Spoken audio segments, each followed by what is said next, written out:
రాశి గారు ఇంకా మీకు చాలా క్వశ్చన్స్ ఉన్నాయి, మీరు ఆగండి సార్. మన తర్వాత మాట్లాడుకుందాం.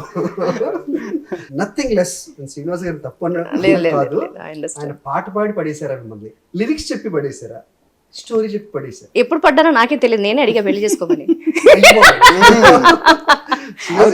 నేను ఒక రోజు అవన్నీ ఏదో ఒక ఫెస్టివల్ వస్తే విష్ చేయడానికి కాల్ చేశానండి. ఉగాది ఫెస్టివల్ లేదు సార్, అంటే ఒకటి ఇప్పుడు ఫస్ట్ ఆఫ్ ఆల్ ఇప్పుడు ఒక అసోసియేట్ అండి, మనం డైరెక్టర్ అవుతారు అనుకున్నాం, తన ఎంత స్టార్ అనేది తెలుసు, మనకు తెలుసు, ఆ లోపల కొంచెం ఆ సెన్స్ ఉంటుంది కదా అండి.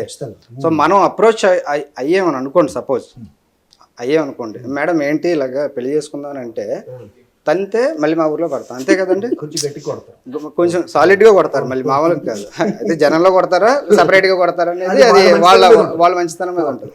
సో అలాంటి అటెంప్ట్ ఎందుకు చేస్తామండి అసలు? అలాంటి అటెంప్ట్ చేయం కదా.